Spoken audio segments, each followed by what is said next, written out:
kuliah kita hari ini adalah public speaking, berbicara di depan umum.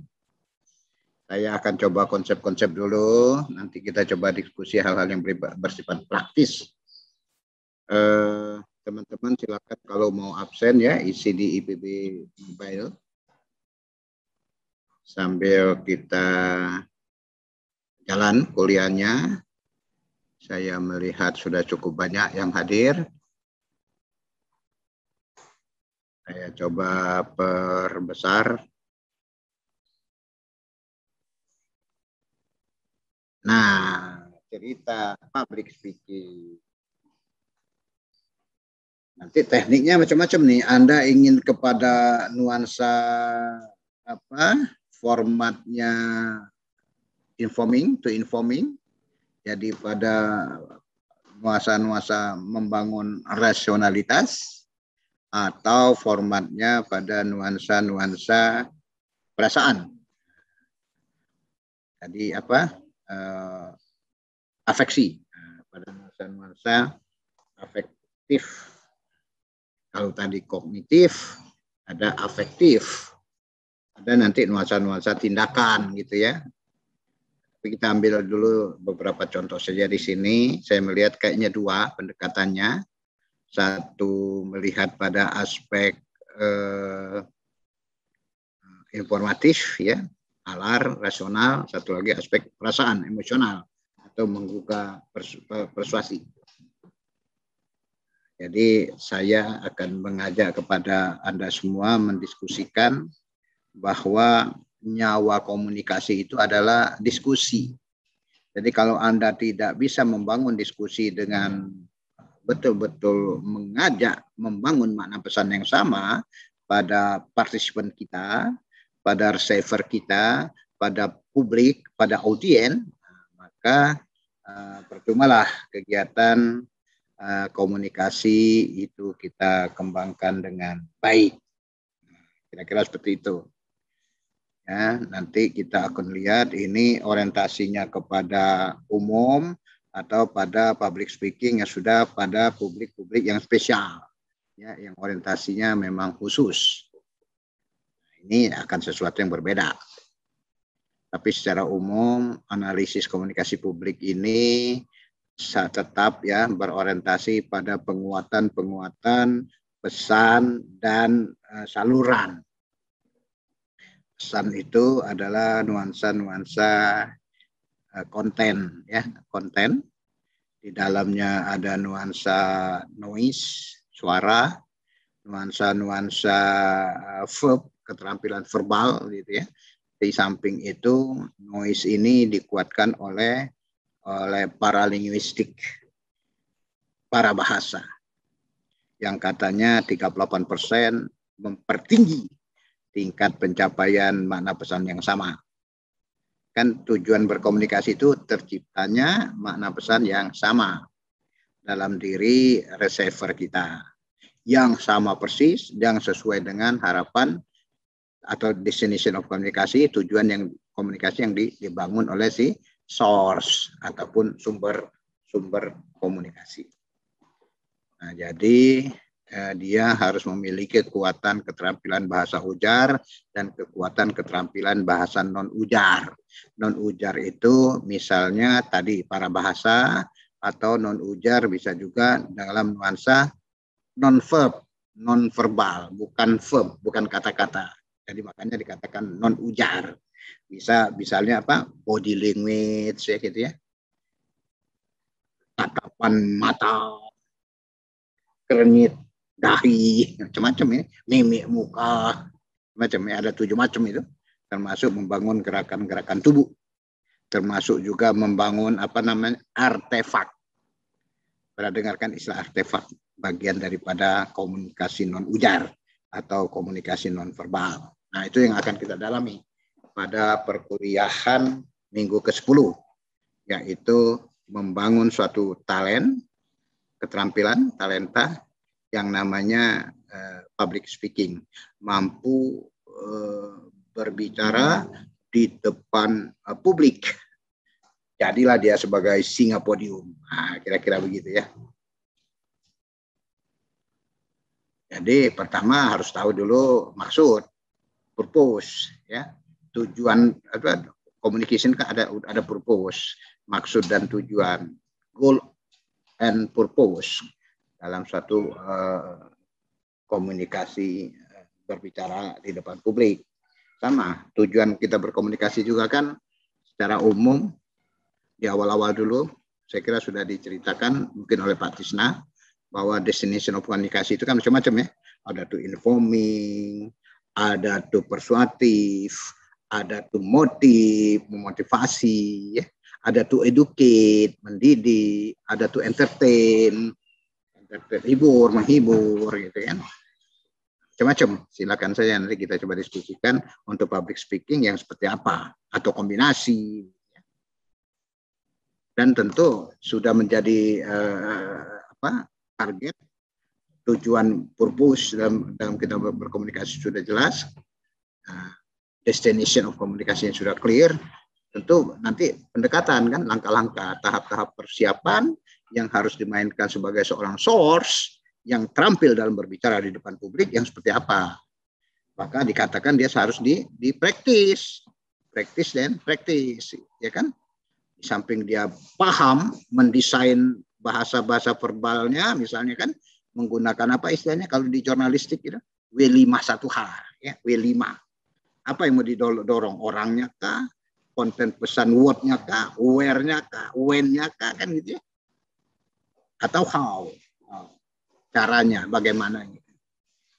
Nah, tapi harus tetap dengan menggunakan P1P, praktis, latih dan latih. Supaya bagus. Sehingga penyampaian pesan tadi sesuai dengan strategik yang betul-betul sudah kita persiapkan. Ya, orang berpikir strategi itu sesuatu yang negatif. Saya kira enggak. Strategi itu memang langkah-langkah taktik kita kira-kira untuk mencapai aims. Aim itu artinya tujuan-tujuan antara. Gimana nih? Apa nih? Sampai ujungnya komunikasi itu goalnya adalah membangun makna pesan yang sama dalam diri komunikan kita, receiver kita, audien kita, publik kita, komunitas kita yang harus kita ajak pengaruhi untuk berubah. Tolong hati-hati, public speaking itu merubah orang, merubah cara pikir orang, merubah sikap orang, merubah mindset orang, merubah tindakan orang. Nah, kalau nggak pernah direncanakan, nggak tahu kita, kan gitu ya kira-kira ya. Nah, nanti di format nih, bentuknya kan biasanya public speaking kan satu arah gitu ya, satu arah cenderung gitu ya. Tapi bisa nggak dibuat dengan dua arah? Bisa. Ya, nanti di ujung-ujungnya dibuat untuk membangun, menampung pertanyaan-pertanyaan misalnya, boleh seperti itu. Atau di tengah perjalanan diberi case, kasus, kasih kesempatan orang memberikan respon, orang yang merespon kasih penghargaan, ganjarannya apa gitu ya, kasih penghargaan, kasih apa, tepuk tangan, kasih apa macam-macam kuasa ganjaran yang 7 macam itu yang bisa dimainkan untuk mensupport orang-orang mau memberikan respon. Tapi memang sebenarnya dominannya itu public speaking itu adalah satu arah. Ya. Makanya nanti dikenal sebagai pidato. Mau pendekatan apa, pesannya informatif atau persuasif. Atau harusnya bisa satu lagi, konatif. Lewat apa, sekarang bisa kita memberikan dengan demonstrasi, gitu ya. Nanti dicontohkan oleh orang yang berpidato dengan satu arah yang tadi, dikuatkan media-media yang mensupport, nanti diundang 1-2 peserta untuk mencobakan, mengulangnya, saat sama persis, sudah terjadi itu konatif. Kan kira-kira begitu. Itu sering dilakukan tuh dalam kegiatan-kegiatan public campaign, kampanye publik. Misalnya memperkenalkan suatu produk-produk misalnya kan lewat buka panggung misalnya, boleh-boleh aja, ada pameran tapi ada tempat panggung-panggung, sah-sah aja dimainkan seperti itu. Nah, minimal ada 3 aspek dalam kita membangun komunikasi publik itu. Nah, apa saja yang harus perhatikan? Pertama, pasti dia mendatangi kan tempat-tempat ruang publik. Di mana nih terjadinya? Di tempat-tempat yang merupakan ruang publik tadi. Oh, ada terjadi suatu pameran, buat suatu public campaign misalnya, buat suatu panggung misalnya. Mau bentuknya seperti apa ya silakan didesain lah itu ya sebagai suatu suasana, suatu aktiviti komunikasi. Kedua, topik, tema. Nah, itu harus clear juga itu. Ini kira-kira pembicaraannya terkait apa? Masalah-masalah sosial kah? Ada persoalan informal kah? Atau yang sudah terstruktur, yang memang ingin dicapai dalam kegiatan-kegiatan tadi, misalnya pameran-pameran misalnya, atau yang tidak berstruktur. Artinya digali dulu nanti di masyarakat, di audiens tadi, sebenarnya yang coba kita sampaikan dengan tema ini, mungkin belum menyentuh, ada sesuatu yang memang lebih detail lagi, lebih mendalam lagi. Bangunlah itu diskusi-diskusi awal untuk memunculkan tema tadi. Makanya pembicara yang baik biasanya dia kalau dikasih kesempatan bicara, dia 10 menit sebelumnya datang duluan atau 15 menit sebelumnya datang duluan demi mengenal tempat, demi mengenal audiens, dan mudah-mudahan punya kesempatan untuk dialog, untuk melihat kira-kira apa sih yang diharapi oleh audiens ini dengan diskusi itu, dengan public speaking ini misalnya. Nah, ini jadi penting. Itu kan salah satu upaya membangun umpan balik. Ya kan, komunikasi itu kan ada SMCRE, kebalik ke kita namanya F feedback. Nah, seperti itu. Misalnya konsep siapa? Konsepnya Berlo sebagai model komunikasi ya. Boleh seperti itu. Tapi kalau hati-hati, orang-orang yang kita ajak berkomunikasi ini dalam public speaking pasti punya base-nya. Dia ini komunitas dari mana? Dia ini dari nuansa grup apa? Pasti mereka punya norma-norma, aturan-aturan ya yang mengatur masing-masing orang untuk membangun perilaku yang seperti apa. Nah, jadi melibatkan norma perilaku yang harus relatif jelas. Ini nanti aturan mainnya seperti apa? Narasumber yang baik, tentu dia minta dulu nih informasi dari panitia yang mengundang kan, misalnya kalau ada yang mengundang dia untuk ngomong. Atau dia dalami siapa sebenarnya audiens tadi. Dia datang 15 menit sebelumnya, norma kira-kira yang dianut masing-masing partisipan di sini apa. Ya, mungkin nanti harus mulai membuat rambu-rambu, batasan-batasan menyampaikan sesuatu yang tidak boleh bertentangan dengan nilai-nilai, dengan norma, dengan belief orang. Belief itu kan keyakinan ya, yang orientasinya masih nalar, masih rasional, masih nuansa kognitif. Termasuk yang sudah nuansa persuasif, misalnya dogmatis, misalnya religion, agama. Silakan saya. Nah, inilah yang harus dikuasai oleh si komunikator yang nanti bermain public speaking itu. Nah, jadi 3 hal inilah yang harus tadi diperhatikan.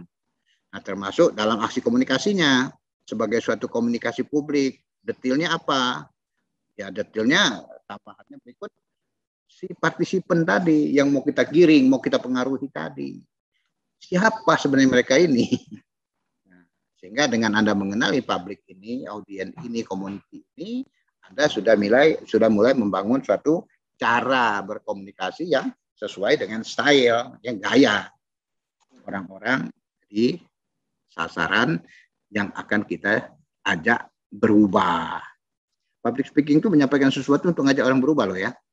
Apakah nanti pendekatannya, nuansanya ada pendekatan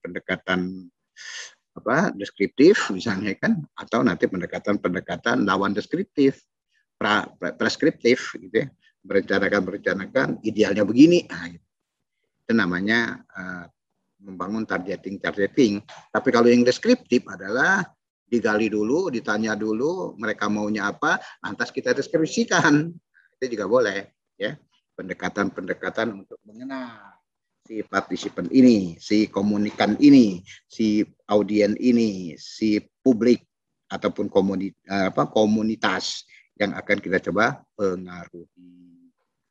Baru mengenal apa yang berikutnya, pahami juga tempat, waktu, settingan kegiatan, dan atmosfer emosional yang di antara orang-orang yang akan dilibatkan dalam suatu peristiwa komunikasi publik tadi.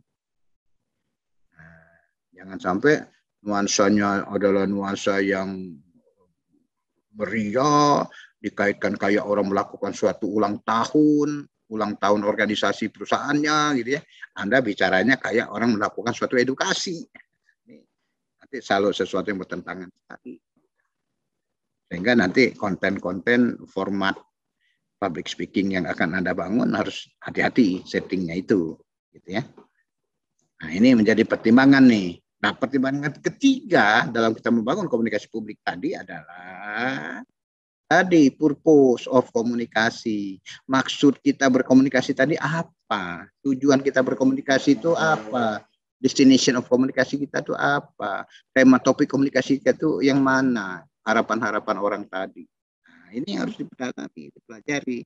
Sehingga nanti Anda punya rambu-rambu dalam membangun percakapan tadi. Penyampaian pesan-pesan kontribusi verbal, body language, maupun para bahasa itu. Nah, kira-kira begitu. Nah, supaya kita punya kesepakatan bersama apa itu public speaking, kita anggap saja dia ranahnya ada di komunikasi publik, gitu ya. Berarti komunikasi orang dengan publik, suatu kelompok dengan publik, boleh juga kan begitu ya. Namanya komunikasi publik. Sasarannya adalah publik. Publik itu artinya lebih dari berapa ini? Lebih dari kelompok. Kalau kelompok jumlahnya berapa? Kelompok itu masih menutup ketemu ada interaksi tatap muka continuing gitu misalnya kan. Kalau misalnya 50 masih bisa bertemu, ada kontribusi, bisa mendengarkan dengan bagus, ya masih kelompok juga namanya large group. Nah, publik lebih dari itu. Kadang-kadang belum dikenal sama sekali itu, hanya sedikit sekali yang kita kenal. Itu namanya publik. Kalau sama sekali nggak kita kenal namanya massa, komunikasi massa. Komunikasi publik ini nanti ada komunikasi publik secara umum benar atau spesial publik yang sudah sangat jelas. Dan diarahkan kemana ini? Destination atau purpose of komunikasinya. Tujuan kita membangun komunikasinya. Nah, jadi kita menganggap publik itu sebagai lebih dari small group. Nah, kalau small group kan dibatasi tuh. Ada buku ngatain 10, ada buku ngatain sebagai 6, ada buku ngatain 25, kayak dianut oleh Deptan ya. Kementerian Pertanian itu kan menganut yang namanya kelompok itu 25 adanya. Lebih dari itu pecah dari kelompok-kelompok lagi kalau ingin membina suatu petani kayaknya kan.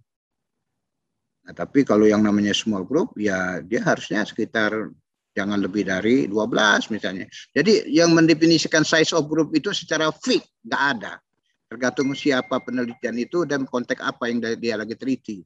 Nanti dia baru rumuskan, oh durasi total orang itu segini.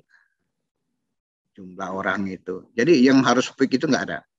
Saya hampir baca semua referensi, saya sudah baca jurnal-jurnal komunikasi gitu ya. Membangun suatu small group saja, itu masih tergantung skupnya.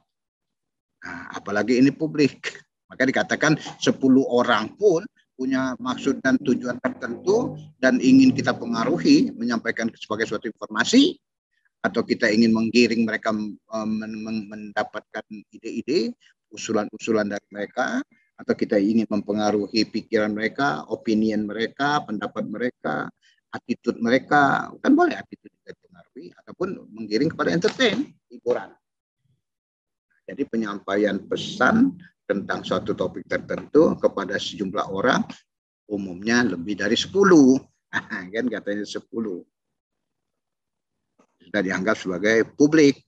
Kayak kita kalau mendalami tentang apa? Tentang kehumasan. PR, pernah dapat ilmunya kan? Public relation gitu. Ada publik internal, ada publik eksternal. Kan?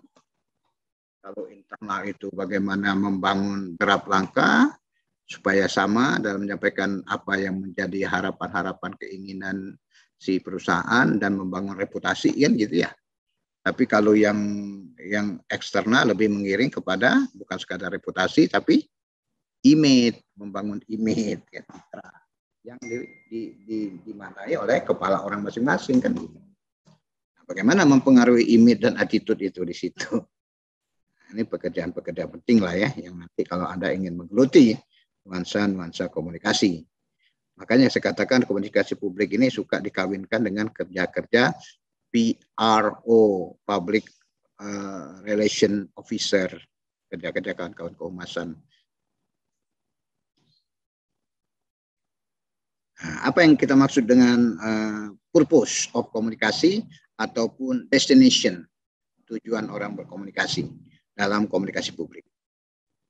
Sama secara umum ya, ada to entertain, ada untuk membagi pengalaman yang menyenangkan. Jadi ada nuansa-nuansa entertain ya, bahasa 10%-an gitu. Tapi cerita pengalaman-pengalaman masa lalu gitu ya. Untuk saling dikenang, saling membangunkan intimasi, kedekatan-kedekatan dengan yang semakin homogen pengalamannya misalnya gitu ya. Atau tadi itu informing, memberikan suatu nuansa pemahaman, penyadaran, pengetahuan, curiosity, kan gitu ya. Nah, boleh-boleh saja. Atau nuansa hati, nuansa perasaan, nuansa emosional. Nah, seperti apa itu? Persuatif. Nah, lebih jauh nanti untuk membangun wawasan, memberi informasi tambahan bagi si audiens kita. Nah, ini sudah menggiring kepada apa nih? Kalau memperkuat wawasan-wawasan ini, itu memotivasi. Tidak saja memberikan penyadaran, tapi orang sudah mulai wawasannya tinggi, ya, dan sudah mulai muncul minat terhadap sesuatu yang mau disampaikan. Karena semakin orang sudah mulai melihat minat nih, mulai dalam hatinya, dalam pikirannya ada penilaian-penilaian terhadap informasi yang dia dengar, kan gitu kira-kira. Baru yang saya katakan tadi persuatif atau persuade. Persuade itu nuansa hati juga, mempengaruhi nuansa attitude, ya, sikap. Karena kita juga perlu membangun bukan saja opinion yang kita rubah, tapi attitude. Ya. Nah, syukur-syukur ujungnya mempengaruhi tindakan atau perilaku baru di atas perubahan sikap. Namanya konatif, ya kalau aspeknya kan. Makanya efek of komunikasi itu suka dikatakan to kognitif, afeksi, dan konatif. Jadi tolong bedakan juga tuh efek dengan purpose, dengan destination of komunikasi. Sesuatu yang macam-macam ya. Berbeda dalam konteks menceritakannya. Nah, apa yang menjadi destination komunikasi yang baik? Saya kira good rapport ya, membina hubungan. Good rapport, membina hubungan. Sehingga orang mau terus menindaklanjuti komunikasi tersebut. Jadi pernyataan tujuan harus menjelaskan ini loh akibatnya, konsekuensinya yang diinginkan, yang kita harapkan sebagai respon dari komunikasi publik. Orang-orang yang menjadi sasaran kita, publik tadi. Makanya saya katakan ini konsepnya kalau dia interpersonal communication channel, konsepnya adalah stimulus response communication theory. Bagaimana teori-teori kita menyampaikan sesuatu sebagai suatu stimulus yang menggugah alat indera komunikasi publik kita untuk mendapatkan respons. Ini suatu yang bisa Anda dalami dan bisa Anda teliti nih untuk studi-studi S1 ya, sebagai konsep-konsep teori besar dalam membangun suatu interpersonal komunikasi tatap muka yang kita giring dalam format public speaking. Nah, public speaking itu pasti punya tema, punya tujuan yang sudah sangat spesifik, yang diharapkan. Kalau Anda diundang sebagai pidato di suatu tempat, Anda pasti dapat undangan, Anda pasti diminta, Anda nanti bicara ini loh ya. Nah, sudah punya tujuan spesifik. Kadang-kadang dia kasih tema, ya, yang nanti silakan berimprovisasi lah si komunikator itu. Untuk supaya orang menjadi angkat jempol bahwa dia betul-betul komunikator yang paham terhadap sesuatu yang dia sampaikan. Orang yang punya ilmunya kan gitu idealnya.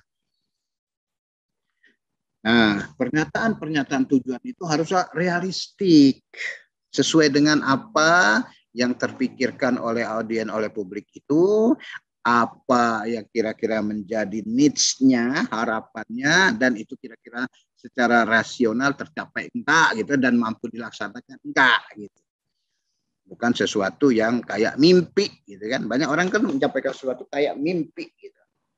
Informasi yang tidak membumi. Nah, ini juga harus diperhatikan dengan baik. Nanti kalau ada pertanyaan-pertanyaan terhadap yang saya omongkan atau terhadap PowerPoint yang Anda baca, silakan Anda interupsi saja. Interupsi itu bagian daripada respons. Stimulus, respon, communication theory. Nah, bagian daripada respon. Jadi silakan diinterupsi untuk bertanya, untuk klarifikasi, untuk memberikan jawaban. Silakan saja. Interupsi itu kan ada 5 macam. Silakan Anda mainkan. Nah, topik berikutnya adalah ada 8 langkah persiapan berbicara di depan publik. Nah, nggak tahu nih referensi siapa ini. Karena masing-masing buku punya referensi, punya kasus, ya, sehingga dia membangun suatu, inilah langkah ideal kan begitu.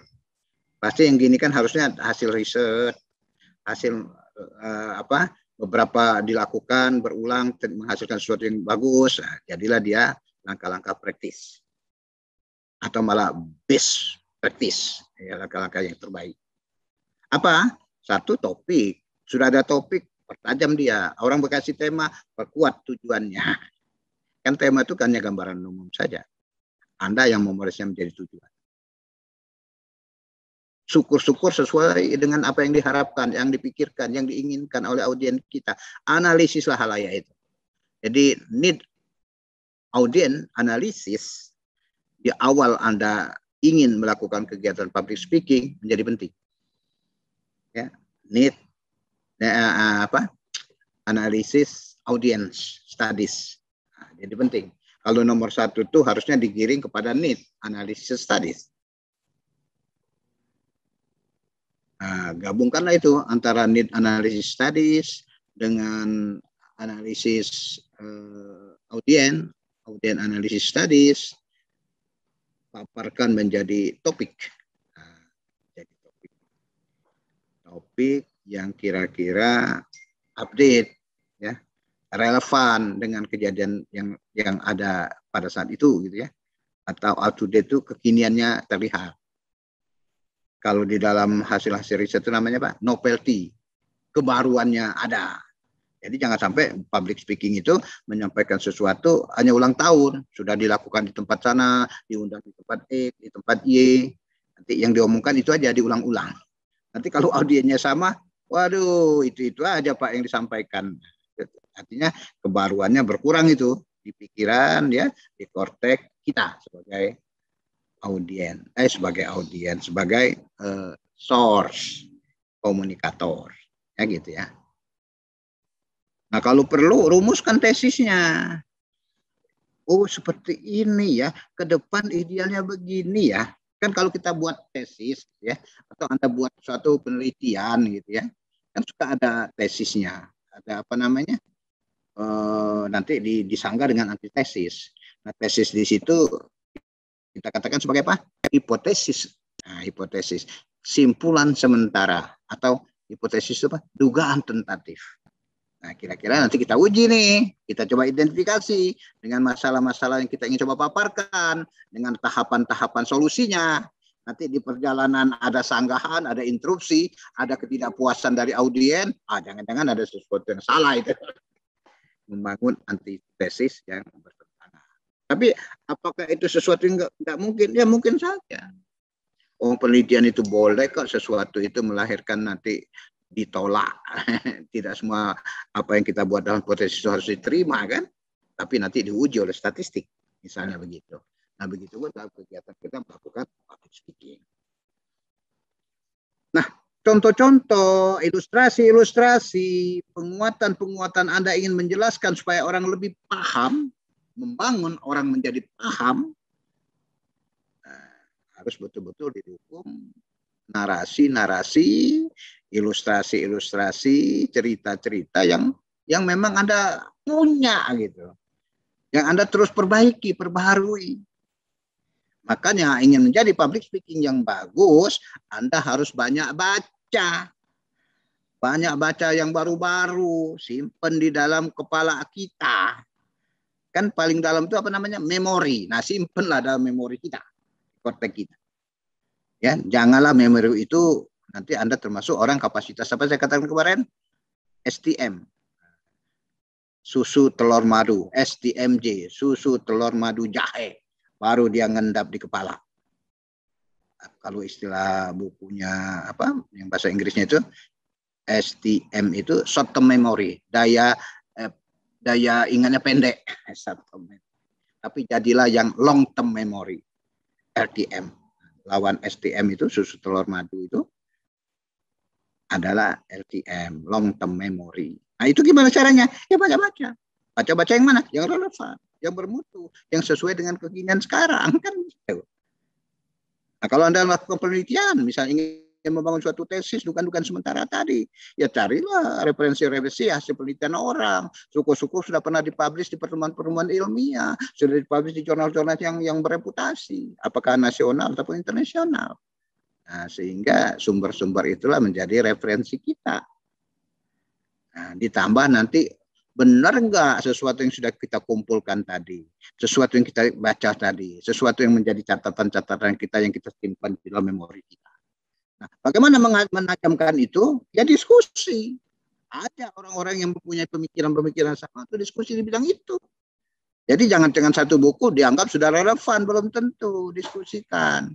Sehingga dengan 2-3 referensi, 2-3 tempat orang Anda diskusi, terjadilah masing-masing orang yang subjektif tadi, referensi yang subjektif tadi, karena didiskusikan menjadi objektif. Nah, mana yang mendukung pokok gagasan itu, ambil lagi penguatannya. Mana yang menentang, ambil juga. Dan kan nanti menceritakan dengan alasan yang berbeda. Ya kan boleh kan, yang namanya hipotesis ternyata ditolak, Anda cari aja mengapa ditolak. Cari referensi orang yang mengapa dia menolak, kan begitu. Jadi diterima dan ditolak dalam suatu penelitian bukan sesuatu yang salah. Wong diujinya oleh statistik kok, analis. Tadi ada apa? Ada hipotesis penelitian kita sebagai konsep diuji dengan hipotesis statistik kan. Karena kita tadi beriset berpenelitian yang kuantitatif, misal gitu ya. Kan Anda ini sudah mulai dekat-dekat mau penelitian kan? Sudah mulai banyak nih disinggung-singgung dikit tentang metodologi ini. Kegiatan-kegiatan Daskom kita. Nah, baru berikutnya sudah banyak ide, baca, diskusi, tersimpan di kepala kita. Bagaimana mengorganisirnya untuk menjadi narasi yang nanti dikeluarkan oleh mulut kita. Nanti diterima oleh kuping orang jadi enak. Nah, kan membangun organisasi pembicaraan itu kan penting. Kalau secara apa? Secara kalau Anda bahasa Indonesia itu kan pernah dapat kan mata kuliah bahasa Indonesia. Bagaimana membangunnya narasi itu nanti dibuat dengan deduktif, dengan induktif. Nanti kan istilahnya kan, coba muncul pendaya yang umum jadi khusus jadi umum. Gitu. Silakan dia nanti ditambah lagi ada matematisnya, dibuat silogisme gitu kan. Ini itu kan. A, B, C, ya, maka ABAC gitu kan. Ada kan yang namanya silogisme. Itu namanya apa? Membangun, mengorganisir bahan-bahan pembicaraan yang penajaman rasionalitasnya. Rasionalitas itu kan kerja apa? Kerja otak, kerja efek kognitif. Nah, kira-kira seperti itu. Nah, sudah mampu diorganisir, siapkanlah dia jadi kalimat untuk ada pidato. Kalau ada tipe tadi STM, short term memory, ya catat aja poin-poinnya itu. Misalnya Anda punya kartu nama, di belakangnya ada catat tuh poin-poin aja di belakang kartu nama itu. Kalau agak lupa dikit, nah kan bisa ditaruh di tangan. Jangan dilihat orang baca-baca kartu nama, sekali-sekali aja lihatnya kalau lagi lupa.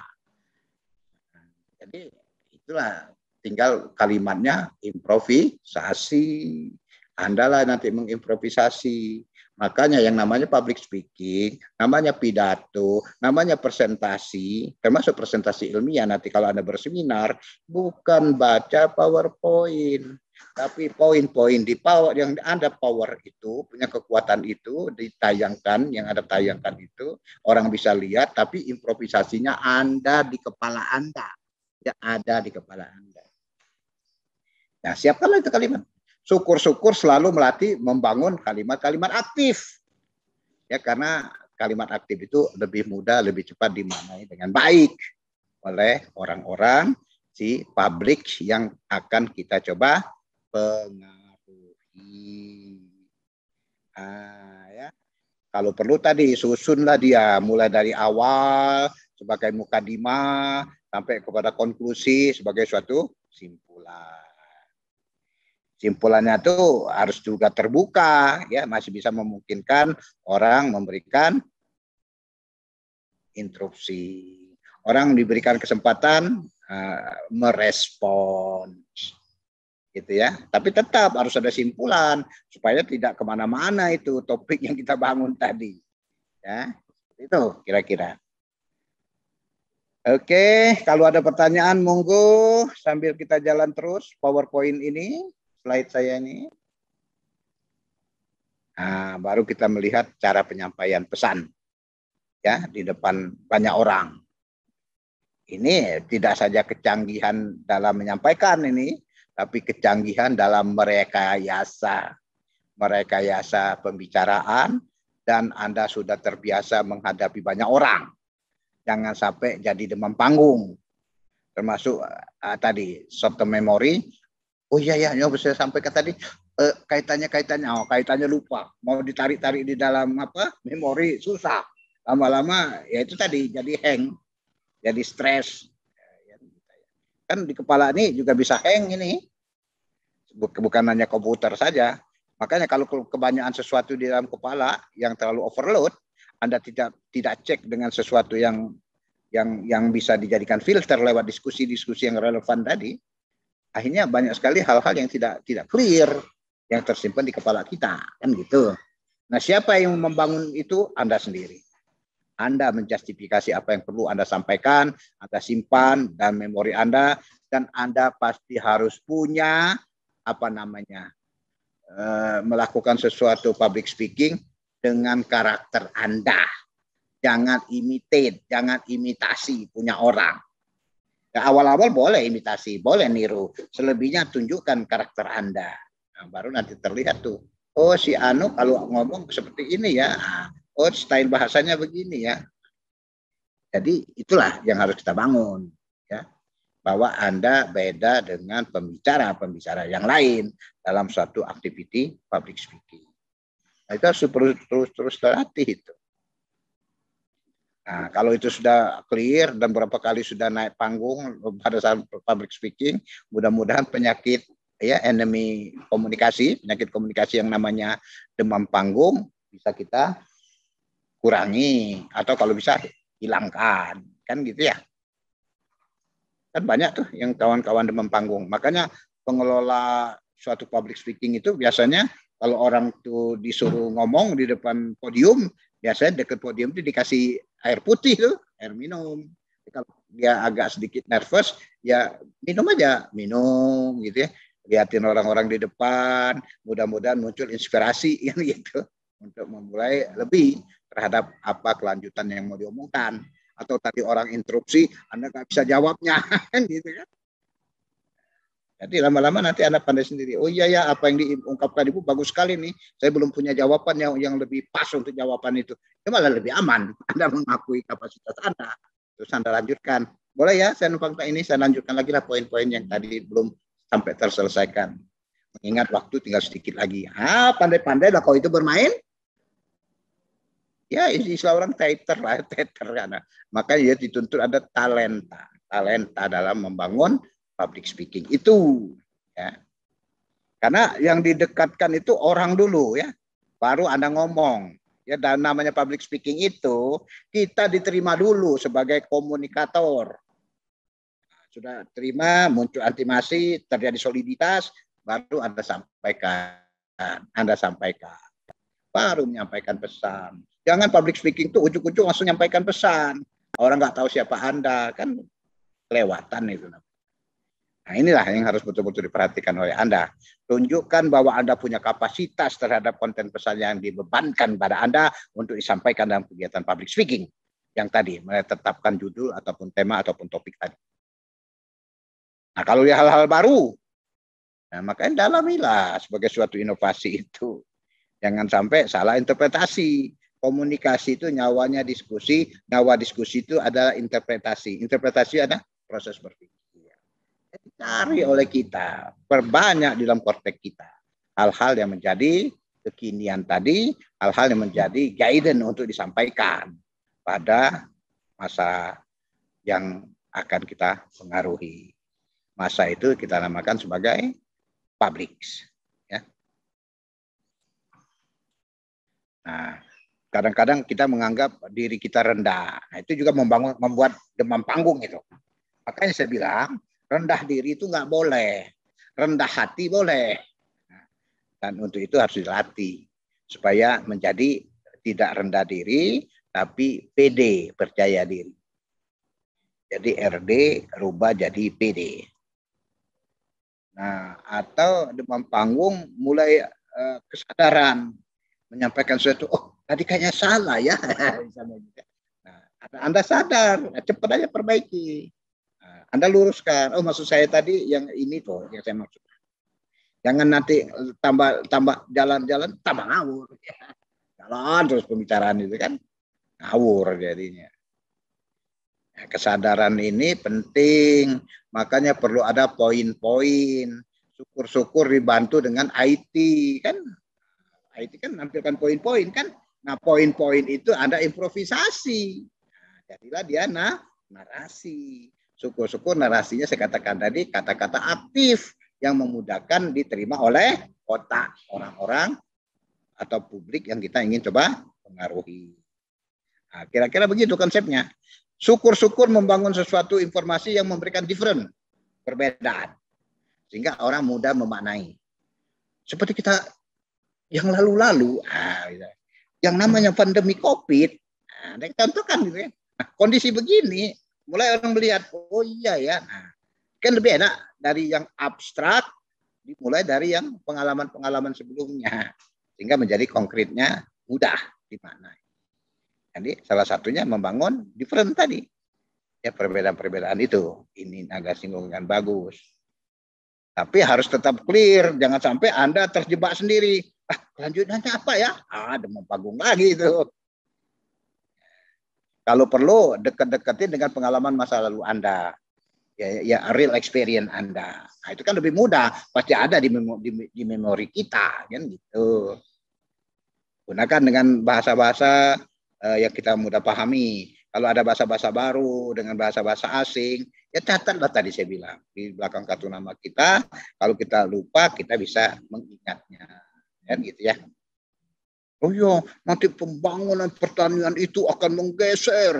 Petani kita adalah yang milenial, yang harus dengan apa? Menggunakan industri 4.0. Nah, apa itu 4.0 kita lupa. Makanya poin-poin itu jadi penting, gitu ya. Jadi dengan Anda banyak melakukan praktis, rasa gelisah, rasa ketidakpercayaan itu lama-lama akan hilang dengan sendirinya. Kan sifat manusia juga gitu. Kalau disuruh ngomong, saya sanggup nggak ya, saya nggak sanggup nggak ya, jangan ini, jangan saya nggak bisa gitu. Tahu-tahu kalau dia ngomong nyerocos saja sampai habis, dituruh stop, baru dia sadar bahwa sudah selesai dia ngomong. Jadi menata pembicaraan itu poin per poin itu yang harus dilatih. Cenderung mahasiswa itu adalah makhluk gregarious, makhluk yang mau didengar dan mendengar. Mau menyampaikan sesuatu. Nah, kan kemampuan komunikasi kok itu.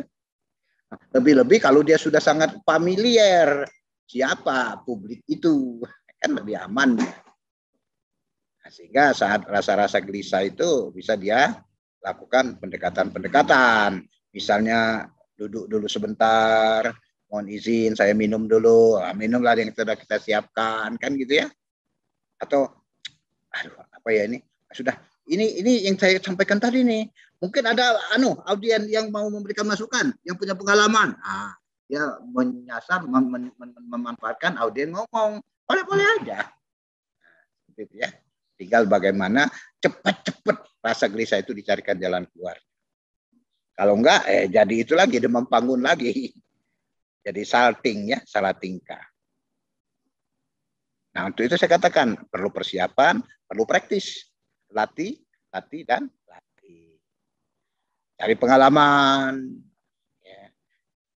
Imitate contoh-contoh orang-orang sebelumnya boleh. Tapi ujung-ujungnya Anda harus punya karakter. Nah, menganggap demam panggung itu wajar.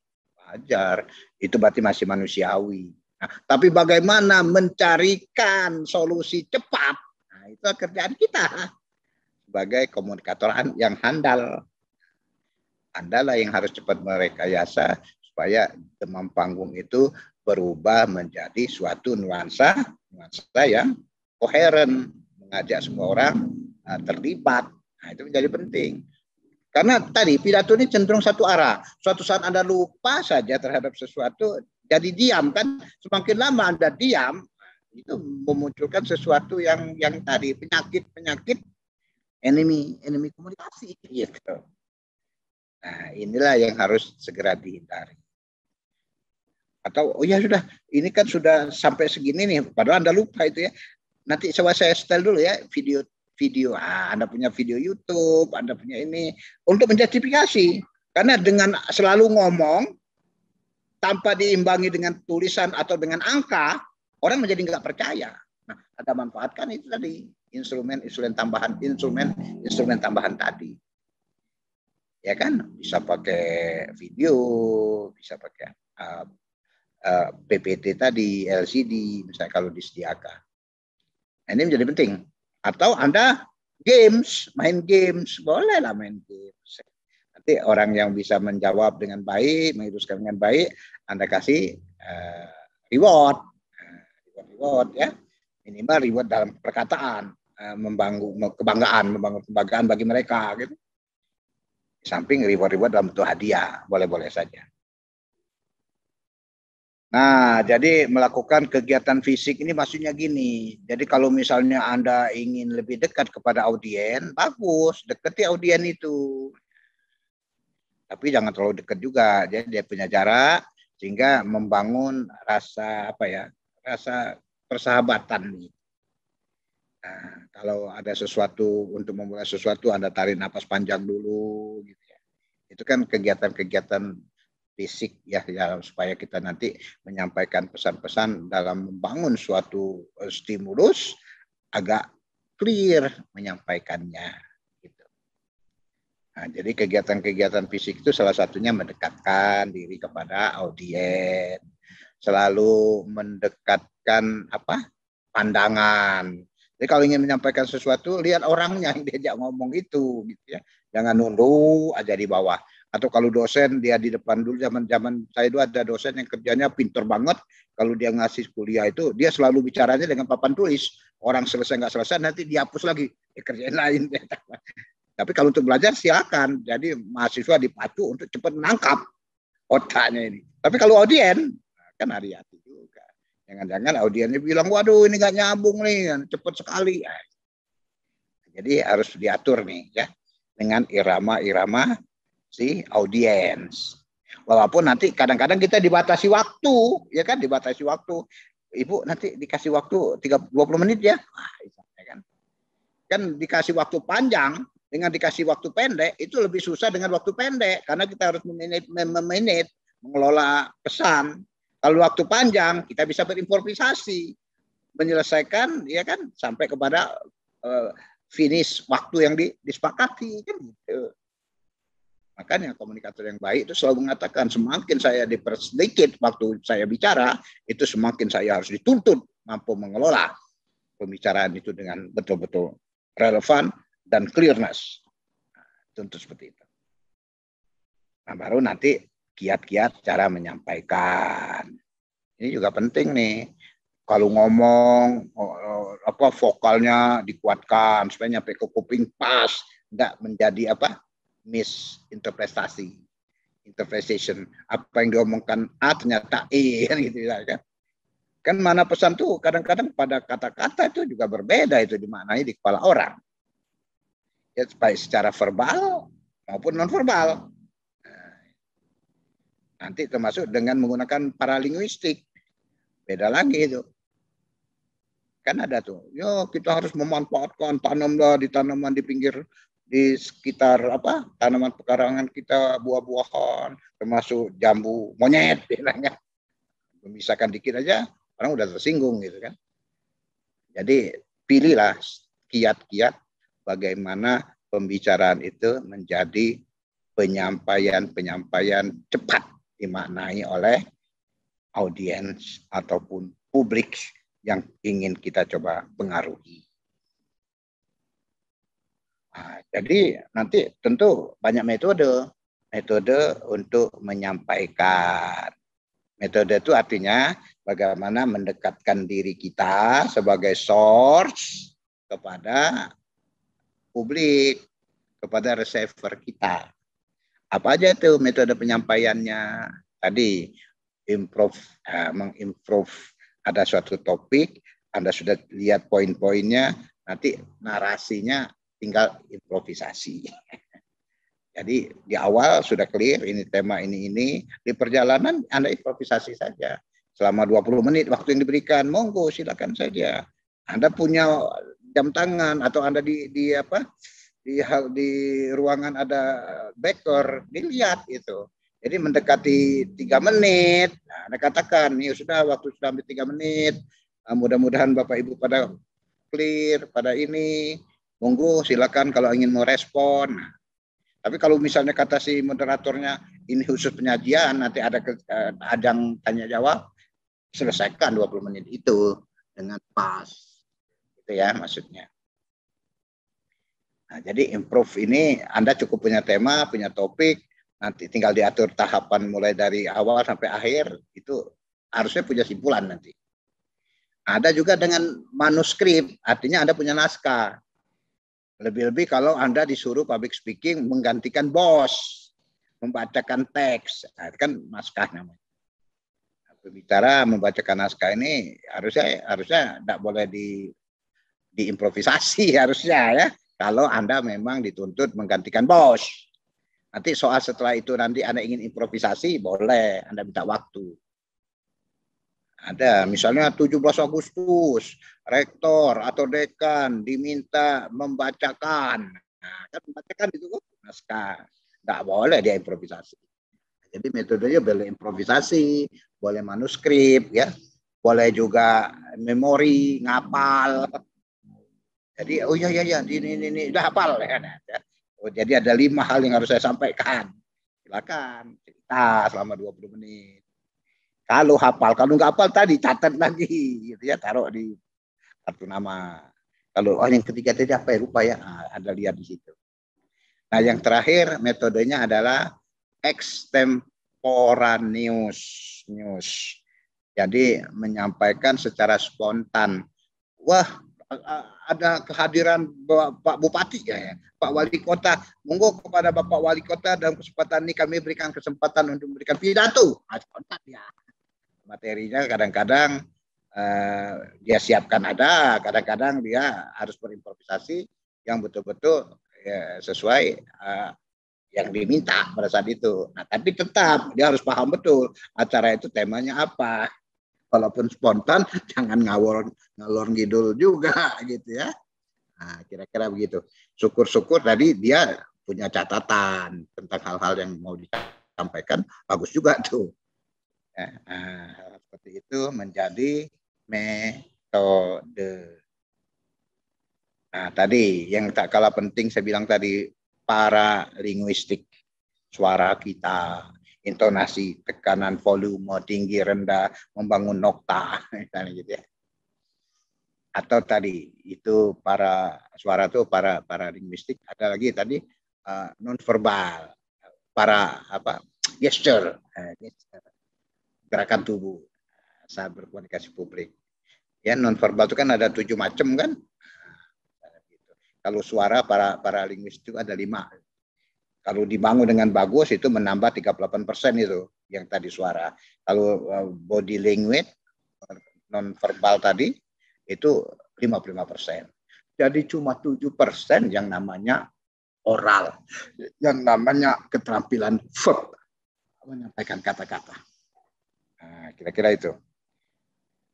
Itu ya, suara 1, 2, 3, 4, 5. Kalau yang nonverbal 1, 2, 3, 4, 5, harusnya 7. Ada kontak mata, ada ekspresi wajah, kernitan kening, postur tubuh, gesture, gerakan, artifak. Silakan jadi baca ya, 7 hal itu. Nah, ini baru polanya, bentuknya, tipenya. Mau pakai sebagai public speaking yang informatif atau yang persuasif. Jarang orang melakukan pidato itu yang konatif. Padahal kalau kita melakukan namanya penyuluhan, kerja-kerja advokasi, kerja-kerja tenaga penyuluh, itu pidatonya juga nanti harus menggiring kepada tadi menggunakan tindakan-tindakan yang benar. Makanya suka dibangun dengan tambahan pidato dengan menggunakan apa? Demonstrasi. Apakah dengan demonstrasi cara ataupun dengan demonstrasi hasil. Ya. Nah, kita lihat satu persatu ini. Atau ada pertanyaan, monggo silakan. Saya kasih kesempatan untuk bertanya karena jam saya juga sudah jam 16 nih. Akan kalau ada pertanyaan. Nah, kalau nggak ada, kita lanjut lagi untuk sesi tipe ya. Bisa menggunakan pidato yang informatif. Apa itu? Nah, ini misalnya pendapat Adler dan Rodman. Bukunya udah lama banget nih ya. Harusnya cari buku-buku baru juga nih. Banyak di bukunya ini nih, yang edisi tahun 2000-an ini. Dekat-dekat dengan 2020 itu buku tentang ini. Apa namanya, komunikasi bisnis. Nah, bagaimana ingin menggiring untuk membangun informatif atau persuasif. Komunikasi bisnis jauh-jauh tahun-tahun baru semua itu, silakan dicari lah ya. Sekarang kan nggak harus ke perpustakaan yang konvensional kan. Anda boleh menggunakan perpustakaan daring, carilah itu buku-buku baru. Apa saja, misalnya 3 aspek pidato informatif itu misalnya ya. Formatnya gimana nih? Substansinya apa nih? Lantas maksud penyampaiannya bagaimana? 3 hal ini menjadi sesuatu yang penting nih dalam Anda membangun. Misalnya formatnya briefing, menyampaikan sesuatu supaya nanti semua paham, semua mengerti, semua tahu tentang sesuatu. Atau dia memberikan laporan supaya juga orang ada dari tidak tahu menjadi tahu. Dari tidak paham menjadi paham, dari tidak sadar menjadi sadar, dari tidak curiosity menjadi curiosity. Jadi silakan, gimana cara membangun substansi, objeknya gimana, proses penyampaiannya gimana, idealnya dari hal yang umum dulu, nanti dispesifikan atas dasar kejadian, misalnya kan, menyampaikan sesuatu ada konsep, jelaskan dulu konsepnya, samakan dulu konsepnya, kan gitu. Nah, nanti silakan, disampaikan secara deskriptif nih. Ini sampai disusunnya mendeskripsikan. To describe, deskripsi. Atau untuk menjelaskan lebih, itu eksplanasi. Boleh juga. Eksplanasi dengan deskripsi sesuatu yang berbeda ya. Kalau deskripsi itu hanya memaparkan hal-hal poin to poin, tapi kalau eksplanasi sudah memungkinkan adanya menggabung antar poin. Nah, ya, kalau dalam penelitian ada yang eksplanasi itu menggunakan hubungan, derajat hubungan atau derajat pengaruh. Nah, jadi menyampaikannya ada mau dekat dengan sebab akibat, boleh kan gitu ya. Atau tadi bentuk penyampaiannya adalah instruksi karena tadi briefing, instruksi. Jika harus dalam konten yang benar. Kalau instruksi disampaikan salah, nanti salah pesannya. Kalau disampaikan, dimaknai sudah benar, tapi pesannya yang salah. Karena tadi maksud kita kan menyampaikan sesuatu, ini loh. Nah, yang ini poinnya ini harus betul-betul dijelaskan secara benar. Ada langkah-langkah, jelaskan secara baik langkah-langkahnya. Itu maksud saya. Yang harus dimainkan untuk betul-betul memberikan orang dari tidak tahu menjadi tahu, dari tidak paham menjadi paham, dari tidak sadar menjadi sadar akan sesuatu yang disampaikan. Nah, bedakan dengan yang persuasif, sudah nuansa hati, nuansa perasaan, nuansa emosional. Ada tipenya juga. Proposisi misalnya kan, menyampaikan sesuatu, menjelaskan dulu case-nya. Ini loh, proposisinya seperti apa. Lantas ini sebenarnya bagus nggak? Baik nggak? Nah, kan harus dibandingkan. Ada data misalnya 2 tahun yang lalu dengan data sekarang, terjadi suatu kesenjangan, diskrepansi ini kalau tidak diselesaikan menjadi problem. Nah, gimana nih cara problem ini dicarikan apa pemecahannya, penyelesaiannya? Namanya apa? Problem solving. Nah, problem solving itu nanti harus ada langkah-langkahnya kan, tahapannya kan. Nah, sampai kemana nih hasil yang nanti kita harapkan. Nah, jadi harus clear kayak gitu membuatnya. Nah, dengan tentu nanti ada pendekatan-pendekatan yang seperti apa nih yang harus dilakukan dengan baik, gitu kan? Atau pendekatan yang mencekam, pendekatan yang menakut-nakuti. Macam-macam ini pendekatan. Ada 7 macam tuh pendekatan persuasif. Silakan baca bukunya gitu ya. Misalnya fear factor, ada orang yang di dalam suatu TV itu kan dijadikan suatu problem, dimasukkan dalam satu akuarium besar raksasa, dia bergulat, ada ular, ada kalajengking segala macam, dibuat orang jadi ketakutan gitu ya. Tahan berapa lama dia di sana. Nah, sama macam-macam lah. Ini diarahkan kemana ini pendekatannya kan gitu ya.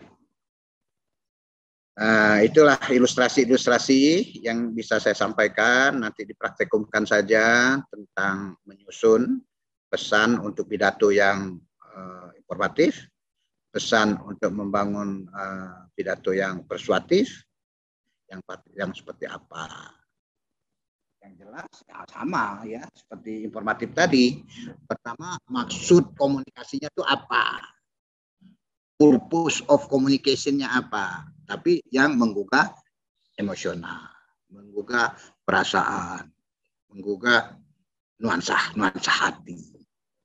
Oh, dimulai misalnya apa nih sekarang lagi ada persaingan partai politik ini. Pesan-pesan kalau sedikit nyerempet tentang keyakinan misalnya ya. Oh, itu bisa kalau kemasnya dengan persuasif kan. Agama misalnya apa gitu, ayat Quran misalnya. Silakan saja. Atau yang berkaitan dengan values, etnis, nilai-nilai yang sekarang lagi bermain di Papua, kan? Kadang-kadang memang di apa namanya ya, strategik sebenarnya pesan itu di strategik. Nah, jadi harus punya maksud komunikasi persuasif itu yang seperti apa. Kedua, nanti disusun nih, di struktur nih pesannya itu secara cermat. Ya kan, struktur pesan kalau dalam teori Berlo itu kan ada 3 macam itu kan. Pemilihan kata, merangkainya dalam bentuk kalimat, mengkondisikan supaya dimaknai dengan baik, kan gitu ya. Ternyata kalau katanya dibalik menjadi makna yang berbeda. Kan makna pesan itu kan kalau teori Berlo itu kan harus 4 ya. Ia harus bermakna denotatif, jangan membangun makna yang konotatif karena dia ambigu, dan bangunlah makna yang struktural, makna struktural. Tapi konten pesan itu bukan pada konten saja pesan itu, tapi makna kontekstuasi, makna kontekstual.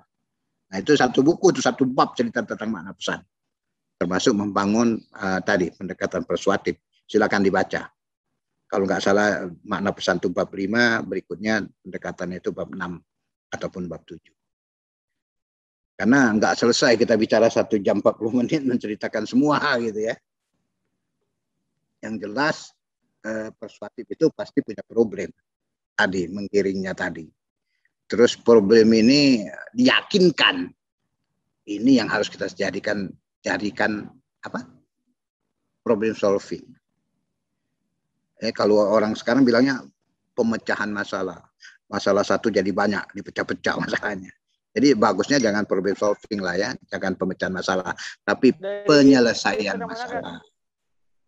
Halo, ada pertanyaan, monggo, silakan. Aku rekam biasa aja nanti kakak kasih. Jadi nanti masalah ini menjadi apa? Boleh. Problem solving, menyelesaikan masalah. Silakan kalau ada pertanyaan, monggo, diseling. Jadi bukan pemecahan ya, penyelesaian. Nanti solusinya itu kan nanti lahir apa namanya? Decision dalam kegiatan tadi komunikasi itu ada dua, melahirkan solusi ya. Nah, nyawanya itu nanti outputnya itu adalah soluter, atau melahirkan konsesi. Nyawanya itu hasilnya itu adalah konsensus. Nah, kalau ini nuansanya adalah solusi. Mampu nggak permasalahan tadi dicarikan problem solvingnya, ini loh solusinya. Nanti ada formatnya tuh, mau pakai solusi ideal, solusi tunggal, dipecah-pecah menjadi kata-kata. Nanti kita boleh main peran lah dengan saya nanti kalau ada tertarik. Saya sering melakukan pelatihan-pelatihan ini di pusat saya. Kebenaran saya sekarang sebagai kepala pusat P2 SDM, Pusat Pengembangan Sumber Daya Manusia, IPB University. Jadi kita banyak melatih petani-petani, masyarakat juga, dosen-dosen di Indonesia Timur, Indonesia Tengah, itu kita latih. Kegiatan-kegiatan termasuk terakhir punyanya Mas Menteri itu, Merdeka Belajar dan Kampus Merdeka. Dan sekarang sudah mulai banyak nih kegiatan-kegiatan kita di lapangan. Nah ini ya, format dalam menyusun pesan persuasif. Nanti kalau sudah ini uraian solusinya, nah tetap apa tadi konsep kita, stimulus respon communication theory. Kita tetap menuntut responnya si publik itu, responnya audien itu sudah terjawab enggak, atau apa sih yang diharapkan oleh si audien itu. Nah, kita harus mengevaluasi, melakukan monitoring evaluasi terhadap kegiatan komunikasi yang kita lakukan sebagai public speaking itu. Makanya di ujung itu memang ada kesimpulan, tapi ada baiknya diberikan kesempatan untuk memberikan suatu termin yang namanya termin tanya jawab, untuk melihat seberapa jauh yang kita sampaikan itu sudah sesuai dengan harapan, ya kan gitu ya kira-kira. Nah silakan, mungkin nanti akan lahir model-model struktur persuasif yang tidak hanya seperti yang kita ilustrasikan, macam-macam nanti. Anda boleh mengadaptasinya dengan berbagai pendekatan persuasif. Saya katakan tadi ya, biar lu aja membangun pendekatan bisa 5 sampai 7 macam gitu. Silakan Anda dalami lebih jauh untuk itu. Oke, saya kira itu pengantar-pengantar saya dalam menyusun pesan-pesan persuasif. Orang percaya kalau ada bukti, orang percaya bukan sekadar kata, kadang lebih-lebih ada angka, gitu ya. Dan orang percaya kalau sumbernya memang ada sitasi secara cermat, dan dia adalah misalnya orang yang dikenal sebagai suatu public figure, orang yang memang punya kapasitas, kompetensi di aspek itu misalnya. Nah, jadi membangun evidensi itu, mempertimbangkan data pendukung yang mampu membangkitkan emosi orang, itu harus dipertimbangkan dengan baik untuk kita gunakan. Gunakanlah argumentasi yang positif, kuat, dan tepat. Jadi ini jadi penting ya, yang harus dijadikan pegangan juga. Nah yang tak kalah penting tadi saya bilang, baik pendekatan informatif maupun public speaking dengan pendekatan persuasif, selalu kita berorientasi pada audien. Anda harus bisa beradaptif, ya, menyesuaikan dengan apa yang menjadi harapan, apa yang menjadi keinginan, apa yang menjadi pikiran, apa yang menjadi sikap attitude yang diharapkan oleh audiens. Jadi ini bukan pekerjaan mudah. Ya, karena suatu komunikasi itu memang harus ada yang kerjaannya mengevaluasi keberhasilan. Namanya monitoring evaluation communication. Jadi mengenali audiens dulu secara umum, punya waktu 10 menit misal sebelum kegiatan menjadi penting gitu ya, siapa audiens, apakah kapasitas dia fisik psikisnya misalnya kan. Ada diskusi harapan-harapan mereka misalnya kan, dengan adanya kegiatan komunikasi public speaking misalnya, itu menjadi penting. Baru nanti organisir pesan-pesan itu sesuai dengan respon yang diinginkan oleh audiens tadi. Kalau Anda berkesempatan membangkitkan respon, bertanya di awal, apa sebenarnya yang mengundang Anda hadir di sini, apa yang kira-kira nanti Bapak Ibu akan harapkan, itu menjadi penting. Nah, Anda yang menyesuaikan dengan audiens, itu yang menjadi penting kalau menurut saya. Jadi ini menjadi sesuatu yang penting sekali. Ya.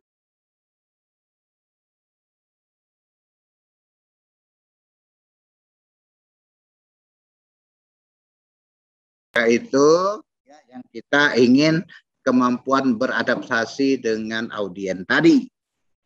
Ini menjadi sesuatu yang penting. Ya, mau konsultasi sama saja. Sebentar. Nah, yang terakhir ya, ini sangat penting nih. Bagaimana kita membangun kredibilitas kita. Kalau Anda sebagai suatu singa podium, sebagai pembicara yang handal. Nah, jadi kredibilitas ini menjadi penting. Bukunya Rogers ada satu buku cerita tentang kredibilitas. Minimal ada 7 atau 5 macam kredibel seorang pembicara itu. Bicara pertama yang paling tingkat paling tinggi itu apa namanya? Trust, membangun trust, kepercayaan. Kedua nanti apalagi itu? Banyak macamnya itu. Misalnya status sosial ekonomik. Bukan budaya ya, sosial ekonomik malah dilihat. Silakanlah. Nanti dilihat lagi tentang apa? Keahlian, sebagai keahlian. Dia punya enggak kuasa keahlian yang mau dia sampaikan itu, memang dia punya enggak keahliannya kan gitu kira-kira. Nah, macam-macam ini yang bisa dibangun untuk membangun kredibilitas. Banyak buku tentang ini ya, supaya Anda punya punya kompetensi. Nah, kalau bicara kompeten tadi yang nomor 3 saya sebut tadi, keahlian, kepakaran kita. Memang kita layak menjadi pembicara di topik itu. Nanti dicari orang. Makanya kalau nanti misalnya Anda skripsi selesai, ahli di bidang apa, nah keahlian Anda itu bukan karena ijazah S1 kau, tapi judul area penelitian kau itu yang menjadikan Anda tuh kompeten di mana, di aspek mana. Nah, kedua, tolong hati-hati. Anda boleh memulai sesuatu menjadi imitate, meniru, tapi tunjukkan karakter Anda. Berikutnya itu, bahwa Anda berbeda dengan yang lain. Nah, karakter umum yang lain yang harus dimiliki adalah apa? Tadi integriti, jujur, adil, demokratif. Kalau dalam menyampaikan sesuatu kan terbuka, ya. Kan banyak juga yang orang tertutup kan dalam menyampaikan suatu pesan. Nah, dan bangun karisma. Karisma ini termasuk sesuatu yang harus dipraktis. Apa yang di kepala, tapi cara penyampaian kita membangun karakter bahwa kita itu adalah ya, singa podium kayak Bung Karno itu kan punya karisma dia. Atau ada penceramah misalnya kan, itu punya karisma semacam. Sehingga nanti disitulah dia membangun antusiasme pembicara dengan apa yang disukai oleh halayak, dan ini cara-cara dia, karakter dia yang memang dia selalu memanfaatkan itu sebagai sesuatu. Nah, karisma itu akan muncul dengan sendirinya, bukan secara top down, tapi dimunculkan dari cara kita memilih kata-kata dan cara kita menyampaikan sesuatu. Muncul dia karisma, ya. Biasanya suka dikaitkan juga dengan leader kepemimpinan, leadership, pemimpinan yang non formal, yang bermain dengan karismatik, bermain dengan karisma, bukan bermain dengan kekuasaan, dengan otoritas. Nah, jadi ini menjadi penting, menjadi pegangan tambahan ya, bahwa pembicara yang baik dia harus punya, tadi saya katakan apa, kredibilitas, punya kompetensi, punya kapasitas ya, yang harus terus diasah dengan baik, punya karakter. Nah, ini menjadi sesuatu yang penting harus dilakukan oleh kita semua, yang sebenarnya Allah ciptakan masing-masing Anda adalah punya leadership, punya kapasitas berbicara yang baik, tapi belum pernah dimobilisasi menjadi sesuatu kekuatan kita, menunjukkan siapa kita.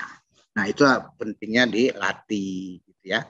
Nah, yang berikut, karena kemajuan kecanggihan teknologi, pemanfaatan alat-alat bantu, ya, software and hardware communication itu menjadi penting. Nah, ini bagian daripada apa? Bagian daripada SMC, Channel of Komunikasi. Ada software dan hardware communication. Dulu kita sebelum ada apa? Komunikasi digital, kita bermain dengan yang namanya media-media konvensional, kan gitu ya. Mulai dari media komunikasi yang interpersonal, yang di dalam interpersonal juga membangun apa? Media-media grup, ya kan? Menggunakan ada media-media kelompok itu sendiri. Baru nanti kita bermain juga dengan media massa. Nah, terakhir yaitu tadi menggunakan sosial media. Makanya di channel teori komunikasi terakhir, kalau teorinya si Roger Shoemaker ya 2003 itu mengatakan channel itu ada dua, interpersonal communication channel, kedua mass media communication channel. Nah, yang terakhir dengan adanya buku-buku yang berkaitan dengan komunikasi digital, maka channel itu menjadi bertambah, yaitu satu interpersonal communication channel, kedua mass media communication channel, ketiga social media communication channel atau media sosial. Nah, itulah tambahan-tambahannya ya yang perlu juga Anda pahami dengan bagus. Nah, saya kira itu pengantar saya. Silakan ini menjadi alat ya, yang namanya media itu memperdekat isi pesan kepada publik. Jadi harus jangan dihindari, kalau perlu dimanfaatkan ya sebagai aids, alat bantu. Semakin dipacu tidak saja audio dan visualnya, tapi bersamaan dan menjadi audio visual sebagai alat bantu, bagus. Nah, kira-kira itu ya pengantar saya, karena ini saya masih ada sidang komisi S3, barusan saya ditelepon ya untuk masuk. Saya kira inilah pengantar saya untuk kuliah hari ini. Nanti saya kirim PowerPoint-nya kepada Anda untuk dipahami lebih jauh. Saya kira itu.